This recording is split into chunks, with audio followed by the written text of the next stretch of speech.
E aí, pessoal, sejam bem-vindos a mais um episódio do Jesus Cast. E a gente está na primeira lição desse trimestre, né? Enfim, vamos apresentar a galera. Estou aqui com Amanda Figueiredo. Oi, gente, tudo bem? Eduardo Abreu. E aí, galera? Guilherme Dória. E aí, pessoal, tudo bem com vocês? Lulu Oliveira. Oi, gente, tudo bem? E quem está falando aqui com vocês é Lucas Adriano. E eu vou começar fazendo uma introdução aqui, um contexto sobre o que estava acontecendo. Então, o título da lição é Entregando a Vida pela Fé.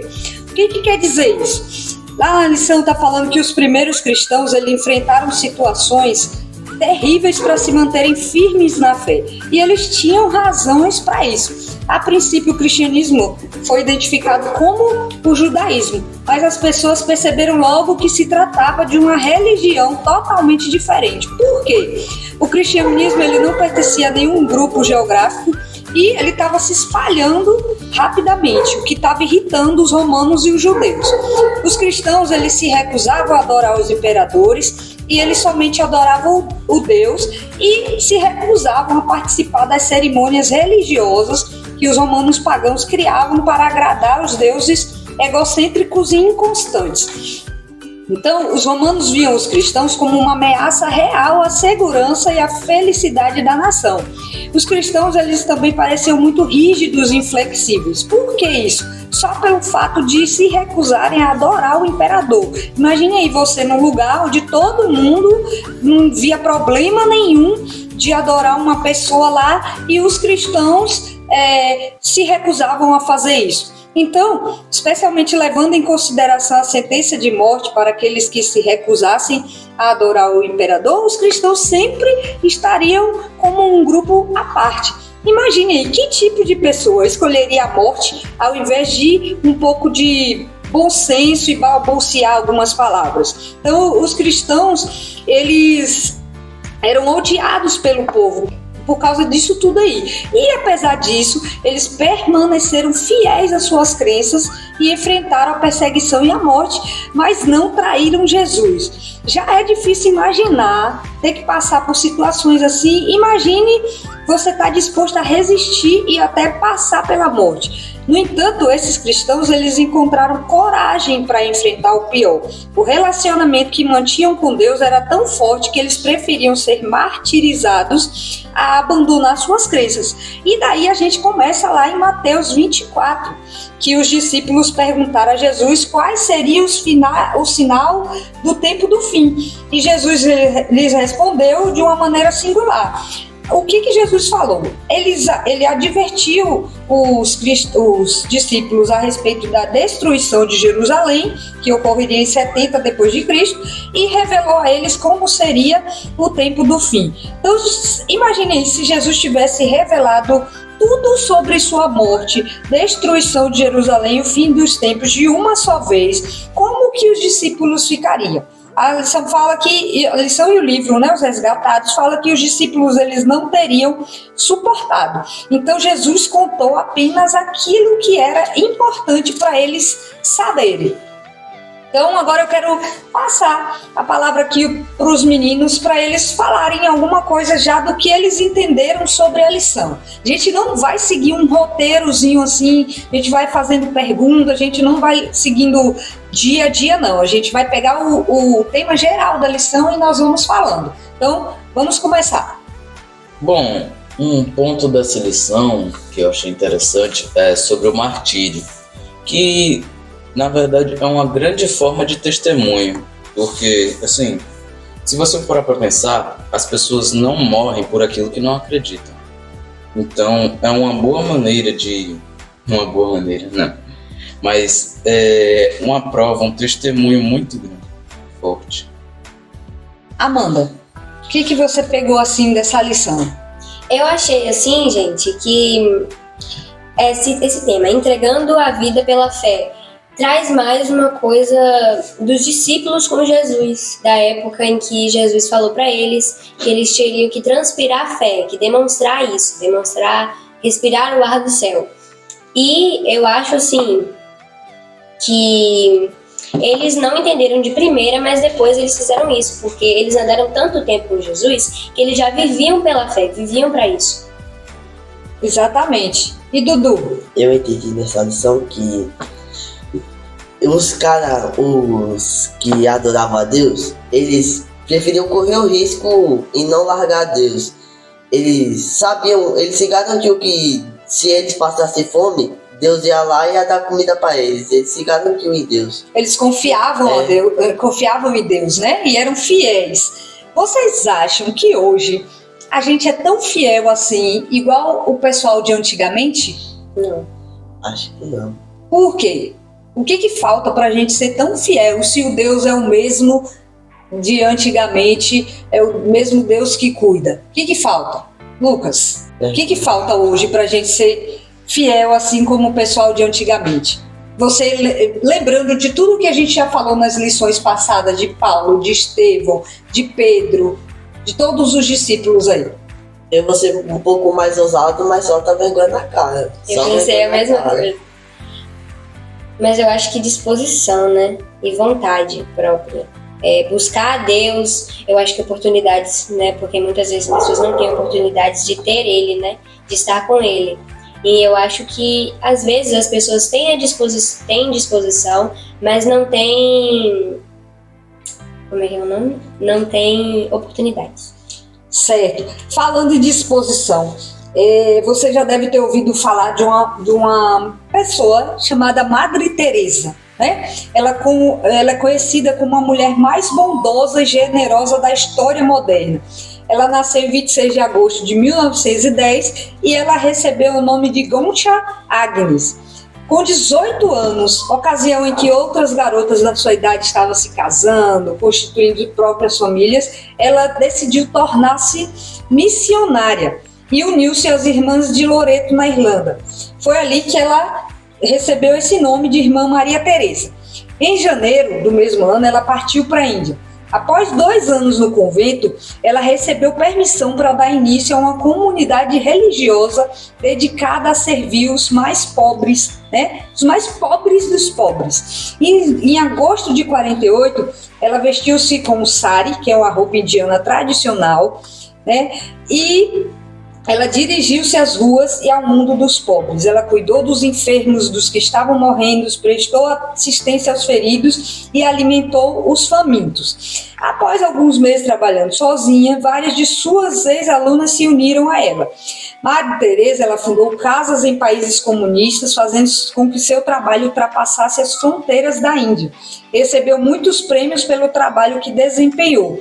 O mundo parou para prestar atenção nessa pequena freira que fez algo que ninguém mais se interessou em fazer.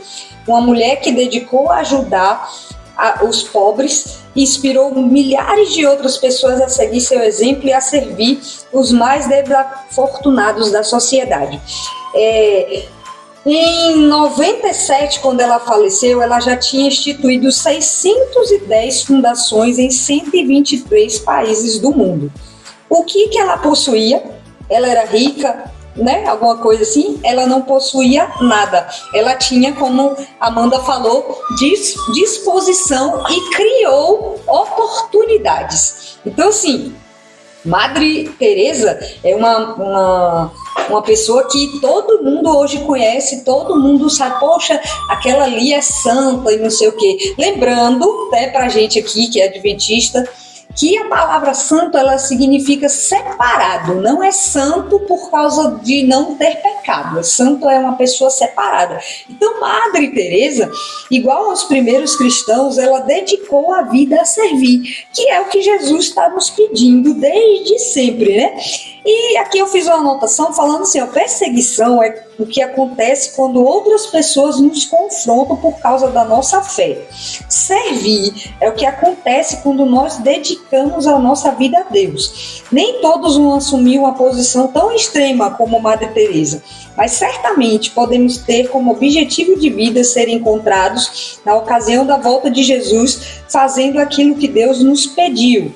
Jesus revelou aos discípulos as dificuldades que os seus seguidores teriam que enfrentar. No entanto, não queria que vivêssemos com medo, igual o Dudu falou aí. Deus vai suprir todas as necessidades. Então, ao invés de a gente ficar com medo das dificuldades que aparecerão no caminho e fugirmos delas, devemos buscar a maneira de ajudar pessoas ao nosso redor e deixar que Deus se encarregue do resto, né? Então, perceber que essas coisas estão todas sob controle de Deus nos ajuda a nos livrar da ansiedade de ficar pensando o que vai acontecer lá no fim, o que eu vou fazer se eu for perseguido. Lembrando que a perseguição ela não vai ser a mesma em todo o mundo. Aqui vai ser uma perseguição diferente, porque quando a gente fala em perseguição, a gente vê aquela história, Ellen White conta, né, que a gente vai fugir para um monte, cada um vai correr para diversos lugares aí, mas hoje, como o mundo se encontra, já tem muita gente, muitos países sofrendo perseguição, inclusive de não poder nem abrir a Bíblia e ter que fazer culto escondido. Então, vamos lá para as nossas perguntinhas assim. Quais são as advertências de Jesus com relação às dificuldades futuras? Haverão muitos falsos profetas. Seremos odiados, atormentados, irão querer nos matar, o amor de muitos esfriará. Por isso, devemos fazer igual aos discípulos e cristãos daquele tempo, observar os sinais da volta de Jesus. Assim como eles observaram a queda de Jerusalém e muitos outros. Porque aquele que permanecer até o fim, como diz a Bíblia, será salvo. Bom, a própria Bíblia fala que haverá um tempo em que a gente não vai poder nem comprar e nem vender. Então, vai ter um tempo, né, que a gente não vai poder ter esse fácil acesso que a gente tem à alimentação hoje em dia, né? Claro que Deus não vai deixar a gente passar fome, mas nosso acesso à alimentação vai ser bem mais precário. E nesses tempos, né, do fim, a gente também vai enfrentar dificuldades em questão de se reunir, né, para prestar culto a Deus, né, junto, né, com nós irmãos das igrejas. A gente vai ter um tempo que não vai haver isso, a gente vai ter que cultuar apenas em pequenos grupos e às vezes futuramente, a gente vai ser condenado de morte, ou às vezes até ir para uma prisão simplesmente por sermos cristãos. E isso em muitos outros países já acontece, né, atualmente, na verdade. Lulu e Guilherme, vocês falaram aí do que tem na Bíblia, né? E agora eu queria ver os meninos aqui. O que a gente vai enfrentar no fim? O que ele fala pra gente aí? Lembrando de Mateus 24, de Apocalipse. Acho que provas, né, provações, que muitas pessoas estão sendo testadas ou vão ser testadas, né? E se você não ainda foi testado, uma hora você vai ser testado, porque isso faz parte do amor de Cristo. Se você escolher amar a Deus, vai ter consequências, né? E se você estiver disposto a amar a Deus, seguir a Ele, você vai passar por tudo isso, por todas essas provações. Exatamente. E quais são as instruções que revelam como a gente deve viver hoje? Fala aí, Lucas, Dudu, como que a gente deve viver hoje? Viver em harmonia, né, com Deus, viver sempre no caminho da Bíblia, o que a Bíblia fala, sem pecar, mas se pecar, pedir perdão, né? Se arrepender e pedir perdão, exatamente. Eu diria que, resumidamente, assim, os 10 mandamentos em geral é basicamente o resumo de como a gente deve viver hoje em dia. É claro que tem uns detalhes ali aqui que a gente precisa ler outras passagens para, né, saber, mas acho que basicamente através dos 10 mandamentos você descobre praticamente tudo, sabe, de como viver. Os cristãos, eles devem estar atentos aos sinais da volta de Jesus. Eles têm que ter amor a Deus e estarem esperando a sua volta. Eles devem permanecer até o fim. Mesmo que haja várias coisas que os façam desistir, eles devem continuar seguindo a Jesus. E por que Jesus fala essas coisas com a gente? Porque ele diz que no final dos tempos, muitas pessoas vão se passar por ele, vão tentar nos enganar. E a gente já vê isso aí nas igrejas, né? Tá chegando de pouquinho aqui, ainda não tem assim uma corrente forte, contrária à Bíblia, mas a gente vê que já tem pessoas contrárias à Bíblia querendo convencer as outras pessoas. Então, se você não tiver alicerçado ali na Bíblia, você também vai ser enganado por essas pessoas, certo? Então, como que vai estar a situação no mundo quando Jesus estiver voltando? Quantas coisas vão estar sob o nosso controle? Acho que poucas coisas, ou nada. Porque a gente vai perder tudo, né? A gente não vai mais ter o direito de, por exemplo, como você falou, Renata, abrir a Bíblia, a gente não vai mais poder falar de Jesus, a gente não vai mais poder transpirar o ar da fé. A gente não vai mais poder dar o exemplo de eu sou de Jesus. Isso é suicídio praticamente na parte futura. Mas por agora a gente tem que aproveitar que a gente está podendo falar. Ainda tem a brecha de tempo para você poder falar para o mundo. Deus existe e ele vai voltar. E ele é o amor, literalmente. Mas você ainda vai ter o controle do seu caráter. Exatamente. Como que vai estar o mundo? O que vai estar acontecendo no mundo quando Jesus estiver perto de voltar? Que já acontece hoje, né? Por isso que a gente acha que ele já está perto de voltar. O que está acontecendo hoje? Guerra, fome, violência. A gente vê aí os casos de violência, principalmente violência contra a mulher, né? Bom, o mundo vai estar, né? Segundo a Bíblia, o mundo vai estar estragado, né? Porque, bom, vai estar acontecendo, né? Tudo isso, né? De não poder comprar nem vender. Os cristãos vão ser mal vistos, muitos condenados à morte, muitos vão ir para as prisões, entre várias outras coisas que vão acontecer, né? O mundo vai estar realmente muito, muito ruim, vai estar cheio de coisas ruins acontecendo. E eu diria que nós vamos estar sob o controle de Deus, né? Os fiéis em Cristo vão estar sob o controle de Deus. Muitos irão matar e odiar os cristãos, trairão uns aos outros e se odiarão. Muitos serão enganados por falsos profetas, o amor de muitos se esfriará e irá se multiplicar a iniquidade. Nada está sob nosso controle. O que devemos fazer agora é exercer nosso papel de cristãos no mundo, porque os cristãos que permanecerem até o fim, como diz a Bíblia, serão salvos. Importante eram essas informações nos dias de Jesus, Lulu. E nos dias de hoje, qual a importância delas?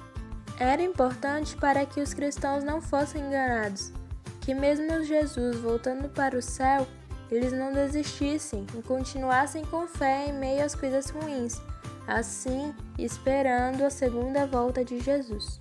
É importante nos dias de hoje, pois muitas pessoas elas pregam um apocalipse diferente da Bíblia, muitas vezes de forma equivocada. E é importante, pois quando ouvimos pessoas falarem assim, saberemos que o verdadeiro e o que está certo é o que está de acordo com a Bíblia. Então, assim, a gente vai estar vendo essas coisas mais do que nunca. Mas é pra gente se assustar isso aí? É pra gente ficar o quê? De cabeça erguida. Alerta. Exatamente. Na lição pergunta assim, quais as coisas são parecidas com os dias de Noé? Quais as coisas estão acontecendo hoje que estão parecidas com o dia de Noé? Falem aí pra mim. As pessoas dando-se em casamento, as pessoas rindo, bebendo e não ligando para a parte, né, espiritual, como se Deus não fosse importante, não tivesse muita relevância na vida deles. E como lá em Noé, aqui hoje em dia está se repetindo as mesmas coisas. Muitas pessoas estão falando sobre Jesus e não estão nem aí. Muitos não acreditarão que Jesus está voltando e viverão sua vida como antes, não se preocupando com a mensagem de Jesus. E assim como nos dias de Noé, infelizmente, não irão para o céu. Bom, eu tenho uma comparação muito plausível, né, que eu achei na lição e eu trouxe para cá para o podcast. No tempo de Noé, as pessoas viviam como se não houvesse dilúvio, como se ele não fosse acontecer. Elas casavam, elas tinham filhos, elas abriam negócios, elas faziam tudo, elas viviam literalmente, seguiam a vida em frente sem imaginar sequer que o mundo iria acabar. E hoje em dia a gente faz a mesma coisa, porque a gente vive, normalmente, a gente vive como se o mundo não fosse acabar, como se Deus não fosse voltar. A gente vive, a gente não vive para a volta de Jesus. A gente vive como se nada tivesse acontecendo. E esse é o nosso erro, a gente viver como se nada fosse acontecer. O que eu acho que tá igual ao período de Noé hoje em dia é a intensidade de iniquidade no mundo. Hoje eu acho que é até ainda mais, né? Pelo tanto de gente que tem hoje e tinha naquela época. Só que uma coisa que é muito parecida foi o que a Amanda falou. A gente, apesar de todo o conhecimento que tem, a gente tem uma Bíblia todinha contando as histórias de todo mundo e mesmo assim a gente vive como se Jesus não fosse voltar em breve. Né? No tempo de Noé, as pessoas não tinham ouvido falar da chuva antes, aquilo foi um baque para elas. Mas a gente já sabe, Deus já voltou, Jesus já voltou. Exatamente, já esteve aqui, né? Ele já esteve aqui, ele já falou isso, ele já repetiu, já teve o Mar Vermelho se abrindo, já teve as pragas do Egito, 1000 exemplos aqui de que Jesus existe e ele vai voltar. Isso já foi dito e comprovado. E as pessoas, elas não estão abrindo o olho, elas não estão se tocando do que está acontecendo. Vamos para mais perto da gente, assim. Quando vocês têm a oportunidade de falar com a família de vocês, que uma parte não é adventista, se vocês já tiveram a oportunidade de falar com alguém sobre o tempo do fim, o que eles falam? Qual a resposta que ele dá para vocês? Eu já tive a oportunidade e a resposta que eu recebi foi assim, vai demorar Jesus para voltar, então a gente tem que ver o que está acontecendo aqui, né? Quando ele voltar a gente se prepara. E não é assim que a gente deve agir. Então, isso que o povo da época de Noé falou. Tipo, isso vai demorar. Nós vamos ter que se fortalecer, igual o jogo. O jogo, quando nós cumprir a missão, cada vez nós se fortalece mais. Nós temos que se fortalecer em Deus, não tem? Tipo, para nós ficar uma casa inabalável. Exatamente. Repete a pergunta aí, por favor. Quando você fala com sua família sobre, tipo assim, Jesus, ele vai voltar, mas antes dele voltar, que é o que fala no capítulo 24 de Mateus, antes dele voltar vai acontecer isso, isso e isso, mas que a gente não se abale e tal, e você aí conta como vai ser essas coisas, já tá tendo guerra, já tá tendo fome, então, isso aí quando Jesus descreveu, ele disse assim, é o início das dores, né? A gente está falando do final dos tempos, né, e tá falando das coisas que vão acontecer, o que a gente sabe da Bíblia e tal. E eu queria ouvir aqui, que sentimento essa descrição do fim dos tempos desperta em você, Lulu?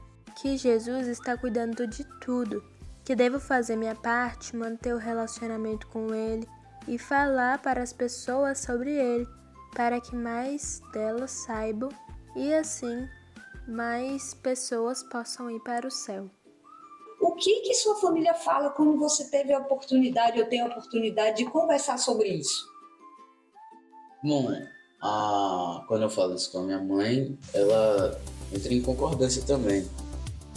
Mas eu acho que também faltaria um pouco de atitude da parte dela, de querer ir para a igreja. Exatamente. Bom, a minha família, eles não acreditam em nada do que eu falo por eu ser criança, né? Eles não acreditam. Mas quando eu falo, quando eu tenho alguma oportunidade de fala, eles dizem que isso é mentira e que Deus não vai voltar, porque já demorou muito tempo e ele não voltou. E eu sempre falo, ele vai voltar, tá mostrando tudo aí. Aí um dia eu falei com a minha avó isso, minha avó, né, eu falei, vó, Deus vai voltar, para de falar essas coisas. E no dia seguinte, lá em Eunápolis, do lado, perto da casa dela, no centro, uma menina foi estrupada na porta da casa dela. Tipo, eu falo sempre com meu pai quando eu tenho oportunidade de falar com ele, mas ele parece que ele sabe, mas ele não quer mudar, ele não tem atitude para mudar, não tem? Eu fico viajando nele. Pronto. Por que as pessoas elas não querem mudar? O que elas perdem na visão delas se elas mudarem? Acho que elas vão perder os privilégios mundanos, né? Vão perder as festas, as bebidas, o álcool. Bom, muitas pessoas têm a visão de serem meio que escravizados pela igreja. Tipo, agora que você vai estar lá, você vai ter regras, isso e aquilo. Mas muito pelo contrário, na verdade, te liberta do pecado. Aí vamos passar aqui, o texto-chave, ele fala dos líderes, né? Quem pôs o servo fiel e prudente, a quem o Senhor deixou encarregado dos demais servos, para lhes dar o sustento a seu tempo. Bem-aventurado aquele servo a quem seu Senhor, quando vier, achar fazendo assim. A lição vem trazendo que essa parábola ela se aplica especialmente aos líderes religiosos e espirituais da família da fé, cujo dever é suprir as necessidades de seus membros e que, por preceito e exemplo, devem testemunhar de sua crença na proximidade da vinda de Jesus. Então, somos nós os líderes espirituais da igreja, a liderança da igreja. E agora eu queria perguntar a vocês aqui, quem são suas referências quando você fala líder espiritual? Quem são as suas referências de líder espiritual e quais as características que você vê neles? Bom, líderes espirituais eu vejo o pastor, claro, e os anciãos da igreja. E quais as características que você vê neles que fazem com que eles sejam seus líderes espirituais? Conhecimento da palavra. Mais o quê? E eles fazem o que falam. Pra mim, você é um líder espiritual. Você, quando olho pra você, eu vejo só alegria em você. Isso contagia eu. Amém. E é massa, né? Eu acho que é a minha avó, Clélia. Ela transparece muito, ela transfere muito a fé. E em 1 minuto de conversa com ela, você já se emociona, eu acho. Ela vive a volta de Jesus, né? Ela quer passar para a família dela sobre a volta de Jesus, né? Qualquer coisinha que... Pode falar. Não pode falar. Né? Qualquer coisinha que você fale com ela, tipo de Deus, o olho dela brilha. Ela parece que é uma emoção para ela isso. Depois de ouvir por esses podcasts, parece que Deus me incomoda mais a eu fazer as coisas que Ele pede. Isso é bem massa. Eu nunca tinha sentido essa parada e quando eu sinto, me sinto alegre. Amém. Eu queria ouvir também de Gui e Lulu. Quem são as referências de líder espiritual e quais as características que vocês veem neles? Bom, eu diria que, primeiramente, Deus, mais especificamente Jesus Cristo, que não está vivo entre nós hoje em dia, mas ainda assim deixou muitos bons exemplos e eu sigo muito deles, né? Desses exemplos que ele deixou. E também porque eu não preciso nem dizer, né? Porque que ele é a referência, ele tem que ser a nossa referência principal de um líder espiritual, né? Mas assim, eu diria que nos dias de hoje, deixa eu ver, eu diria que até você, na verdade, Renato, porque eu vejo que você, tipo assim, se prontifica bastante, sabe, para ajudar a gente, e muitas das suas atitudes eu vejo que é como um cristão realmente deve, né, se comportar. E porque você me ajudou e me ajuda, né, na verdade, tanto a mim quanto a muitas pessoas de lá da base, na nossa caminhada, né, espiritual. Você ajuda, né, a gente em bastante coisa. Então, é isso. Os líderes espirituais, para mim, são pessoas que nos ajudam a manter a intimidade com Deus, como um pastor, um ancião, uma pessoa de oração. São pessoas fiéis a Deus, pessoas que têm intimidade com Ele e nos levam a ser assim. E assim, a gente vê o trabalho em conjunto da liderança da igreja, né? Lucas falou do pastor, falou dos anciãos aqui, a Clélia é anciã da igreja, eu sou líder de adolescentes e comunicação da igreja. Então, assim, a liderança, o papel da liderança quanto a a igreja, a servir a igreja, como fala aqui, é justamente isso, é motivar as pessoas a ter esse brilho nos olhos, a você fazer o bem para quem não tem nada e que não pode te oferecer nada em troca, igual a base faz aqui, o Ministério Jovem faz, Desbravadores faz, que está sempre fazendo ação em prol de alguém. Então, assim, essa é uma igreja vibrante. Igreja, por quê? Porque igreja, a gente já viu o conceito de igreja, que é um conjunto de pessoas com o mesmo propósito. Então, assim, aqui a gente vê que a volta de Jesus, a gente está apressando essa volta de Jesus, porque a gente está respirando esse ar. E a gente vê que tem umas pessoas ainda que não estão nesse nível, mas cada um tem seu nível de maturidade espiritual e cada um tem um tempo. Mas o papel da gente, vocês serão líderes no futuro, o papel da gente é motivar para que essas pessoas venham para junto, porque a gente se torna uma comunidade de fé cada vez mais unida e fazendo o que Jesus falou para a gente aqui. Renata, em um dos podcasts, estava falando sobre o leite e a comida, eu acho. Exatamente, a comida sólida. A comida sólida e o leite líquido, né? Sim. Que é mais fácil de ingerir. Então, assim, eu quero refazer essa pergunta. Você tá ainda no leite ou você tá já na comida? Você tá transmitindo que você come ou você tá transmitindo que você bebe? Eu acho que muitas vezes as pessoas se acostumam com o leite. Elas ficam na mesmice. E não passam, e não querem, ou não conseguem. Não querem, na verdade. Não querem ou não porque conseguem. A Bíblia tá aí pra gente aprender, né? Tá aí, né, pra gente aprender. E, ou elas não querem ou não conseguem simplesmente evoluir. Que Deus tá aqui, e esteve, né, está ainda, pra mostrar isso, que a gente pode, que a gente é forte o suficiente pra passar por outro nível, né? Porque quanto mais perto de Deus você está, mais a sensação de estar longe, porque você vê a graça dele e o quanto ele é poderoso. Passando aí para a parte de quarta, eu quero perguntar aqui a vocês, qual dos versos de impacto te chamou mais atenção e o tipo de sentimento que despertou em vocês? Explica aí esse verso para mim. Quem vai começar?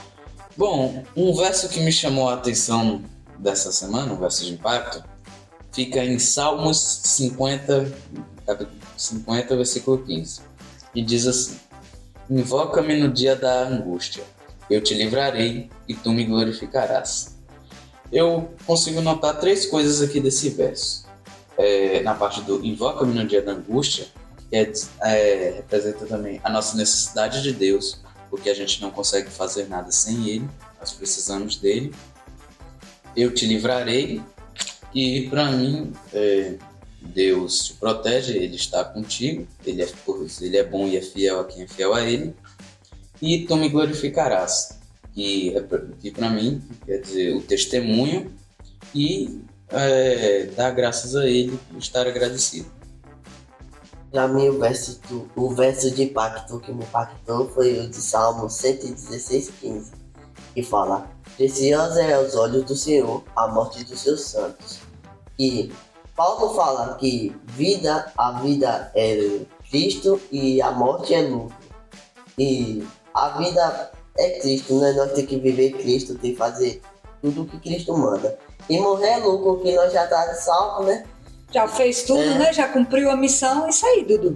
Amandinha. Bom, o meu verso é Apocalipse 2:10. Não temas as coisas que tens de sofrer. Eis que o diabo está para lançar em prisão alguns dentre vós, para ser dispostos à prova, e tereis tribulação de 10 dias. Ser fiel até a morte e dar-te-ei a coroa da vida. Bom, o que está falando aqui, gente, é que não é para você temer o que você vai sofrer ainda. E que sim, o diabo vai tentar, ele vai correr atrás de você e tentar você mudar o seu caminho, mudar o seu pensamento. Porque ele sabe que no céu é bom e ele não quer isso para as pessoas. Porque ele sabe que ele não vai estar lá. Porque ele sabe que ele não vai estar lá. E aqui, a parte que eu mais gostei desse versículo é: ser fiel até a morte e dar-te a coroa da vida. Exemplo, né, explicando.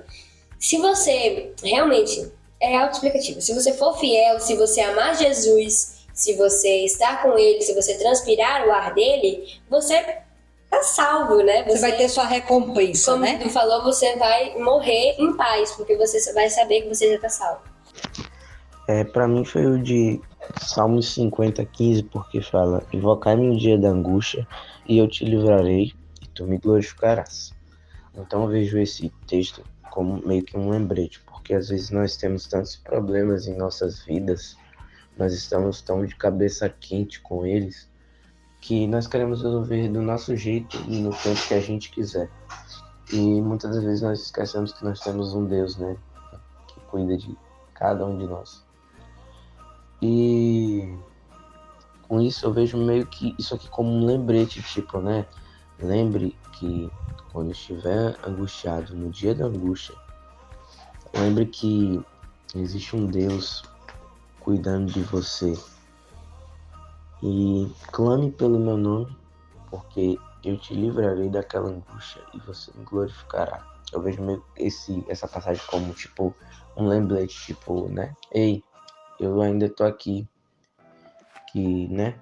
Porque Deus, ele resolve os nossos problemas. Muitas das vezes não é no tempo que a gente espera, mas é no tempo dele.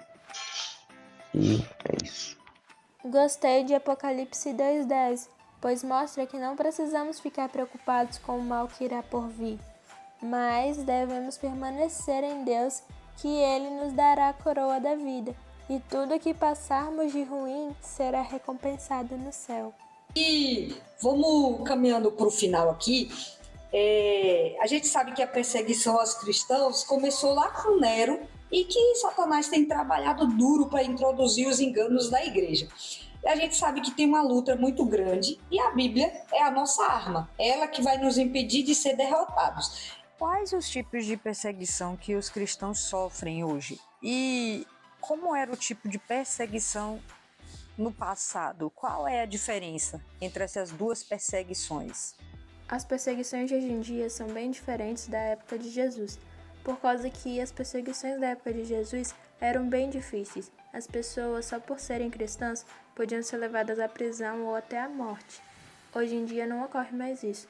Uma das perseguições mais comuns hoje em dia é a discriminação religiosa, mas somos mais livres para falar do amor de Jesus. Com isso, aprendemos que mesmo os discípulos e cristãos daquele tempo sofrendo aquilo tudo, eles falavam de Jesus. Devemos seguir o exemplo deles e falar também hoje em dia. E eu quero fazer uma última pergunta aqui para vocês. Se vocês têm noção da importância de que nós somos os personagens dos últimos capítulos da história. E como que você tem se preparado para esse confronto final? Eu tenho plena certeza que a gente vai ver Jesus voltar nessa geração. Então, o que eu estou perguntando aqui? O que é para você participar do final dos tempos, antes da volta de Jesus? Você está contribuindo para isso? Eu acho que é graça, eu só tenho a agradecer, né? Porque eu literalmente estou na história, né? Todos estão na história e cada um tem um papel importante. Uns mais, como eu posso dizer, uns mais visíveis do que outros. Mas todo mundo é importante para Deus. Exatamente. Não tem pessoa melhor no coração dele. E esse aí, falando sobre o fim, Renata, eu acho que eu estou tentando, né? Transmitir isso que Deus falou para os discípulos, transmitir o ar de Cristo. Muitas vezes não é impossível, muitas vezes a gente não resiste às tentações, mas mesmo assim, eu acredito que você se arrependendo e pedindo perdão sincero, pedindo perdão por tudo que você fez, Deus irá te perdoar, porque você realmente se arrepende de coisas que você não foi capaz de controlar. Dudu, pensa aí nos seus joguinhos de videogame, você tá numa batalha final lá, né? Enfrentando o chefão. Enfrentando o chefão. Como que você se sente fazendo parte dessa batalha e derrotando o chefão? Olha, eu me sinto muito alegre, né? Eu sei, cada vitória eu consigo, mas... Ivan, vai você agora, né? Calma aí. Não, pensa naquela vontade, tanta euforia que você chega e quebra o controle. Da felicidade, da graça de você poder estar ali. Você está participando. O que a gente está falando? A gente está falando não só de conhecimento bíblico aqui, não só de ir para a igreja, não só de estudar a lição, mas de ajudar outras pessoas a também estar nesse caminho.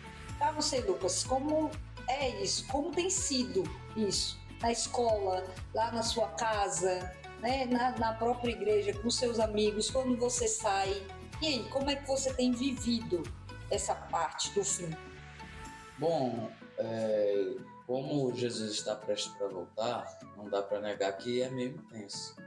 Mas nós temos que nos manter fiéis à Bíblia e a Deus. Eu só sei que eu vou tentar, mas se for preciso eu vou morrer tentando ser fiel a Deus. Amém.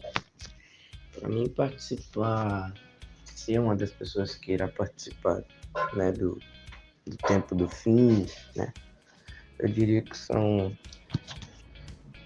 ser parte de uma classe de um povo que tem uma grande fé, né, porque se você for parte desse povo, o povo de Deus nos últimos dias, então você é alguém que tem realmente muita fé e muita força, porque vai ser muito doloroso, né? A gente não vai poder mais se encontrar hoje em dia nas igrejas, será apenas em pequenos grupos, sair com Bíblia nas ruas será perigoso. Acontecerá muita coisa de ruim, né, voltada para nós cristãos, mas a recompensa que vem depois será bem maior. E eu acho que eu tenho contribuído sim para isso, porque até um tempo atrás eu fiz uma classe bíblica com alguns colegas da minha sala. E aí, de vez em quando, eu pego um tema e falo, né, com eles, escuto ali com eles. Alguns me perguntam, eu consigo tirar algumas dúvidas deles. E é isso, eu tenho contribuído. Eu sinto que eu estou fazendo a minha parte, sabe? Porque para que venha logo, para que Deus venha logo, a gente precisa fazer o quê? Pregar o evangelho, né? Então, eu sinto que eu estou fazendo a minha parte. Diante de tudo que a gente já viu aqui na lição, né? E a gente está chegando ao momento final. Eu queria ouvir aí dos meninos o que eles acharam, se eles têm conselho a dar para outros adolescentes, se eles já passaram por alguma coisa, né? Que possa dar de exemplo. Então, vamos lá. Eu diria de forma bem resumida, tipo, sabe, se apega com Deus, porque o tempo do fim está próximo. E uma coisa é certa, muitos vão para o céu, mas alguns vão ser condenados. Não sabemos quem vai ser condenado, quem vai para o céu, mas que vai ter pessoas que vão fazer parte do grupo dos condenados, e dos que não serão condenados haverá. Agora, basta você, né, querer descobrir de que grupo você quer fazer parte. Como você faz isso? Você estuda a palavra de Deus. E o que mais me chamou a atenção sobre a lição foi o verso de impacto, né, lá de Salmos 50:15, porque é uma mensagem que eu acho que a gente precisará lembrar muito no tempo dos fins, porque a gente vai ter muita angústia naquele tempo, e a gente tem que lembrar de que a gente clamar pelo nome de Deus, Ele nos livrará das angústias e a gente glorificará o nome dele, né? E é isso. Gostei muito da lição porque me mostrou coisas novas da volta de Jesus, me falou que devo estar atenta aos sinais do Apocalipse, assim como os cristãos daquela época, os discípulos estiveram, e assim esperar a volta de Jesus. Bom, o que eu achei dessa lição é que, mais uma vez, a gente pode ver como Deus é real, como Ele tem sido real na vida das pessoas, porque a gente pode ver aqui, que fala entregando a vida pela fé, a gente pode interpretar isso aí de uma maneira literal, porque realmente acontece, o martírio. Bom, gente, eu vou falar aqui um testemunho que aconteceu comigo essa semana, que, bom, tá tendo uma festa aqui na cidade de Eunápolis, que se chama Pedrão, e muitos famosos vão estar lá, e eu ganhei 2 ingressos área VIP, eu ia com a minha avó. Ela ganhou um e eu ganhei 2. Eu poderia levar uma colega amigo meu. Aí, eu sei que eu provavelmente não ia resistir, porque eu ia estar lá com ela nessas férias, né? Nos 15 dias da férias de julho. E aqui tem um áudio que eu vou mostrar pra vocês. Amanda, deixa eu te falar. Eu não vou no Pedrão não, viu, filha? O número de casos aqui de Covid está aumentando muito. E aí eu vou evitar o tumulto. Bom, gente... Aqui, a minha avó, ela literalmente, acho que salvou um pouquinho do meu peso da consciência, né? Ela livrou eu ter um peso da consciência, porque se eu fosse, eu ia ficar com a consciência extremamente pesada. E festa, essas coisas com a minha família, eu sei que eu não sou forte o suficiente para aguentar. Então, ou eu fico longe da pessoa, das festas, ou eu simplesmente... Deus, ele me ajuda. Mas fale aí de que você silenciou sua avó para não ver essas conversas até antes disso aí, para não cair em tentação. Eu sabia que a minha avó ia mandar mensagem: Amanda, vem pra cá. Aí eu falei: vou silenciar ela e vou arquivar. Tanto que ela tava arquivada. Aí, eu não sei por que milagre. Eu me deu um estalo, eu falei: vou abrir minhas conversas arquivadas. Na hora que eu abri, eu vi lá 2 áudios da minha avó. Eu fiquei tipo... Na hora, eu fiquei emocionada demais. Eu choro por qualquer coisa, né? Aí meu já encheu de lágrima, né? Eu já fiquei nervosa. E aí a gente pode ver como Deus é bom, né? A gente tem um propósito. Eu acho que são nesses momentos em que Deus... Eu vejo que Deus... Usa até pessoas que não têm nada a ver com a gente. Usa pessoas que não acreditam. Porque minha avó... Eu acho que ela acredita, mas ela não é uma pessoa que acredita na minha fé. A pessoa que acreditava na minha fé, infelizmente faleceu, né? Que era minha bisavó, a mãe da minha avó. E a minha avó, ela não era igual a minha bisa. Ela não acredita na minha fé. Ela acredita em Deus, mas não no tanto que eu acredito. Eu tenho um apelo para vocês. Se vocês estão dormindo, acorde da sua vida espiritual. Porque eu sinto que Deus está voltando. E eu quero que vocês vão pro céu. Eu não quero que nenhum de nós fique aqui na terra. Então acorde e siga o que Deus está falando. Bom, gente, aqui finalizamos mais um podcast. Eu quero agradecer a todos que participaram e a todos que ouviram até o final. Sigam a gente nas nossas redes sociais e tchau, galera! E esse foi mais um Jesus Cast!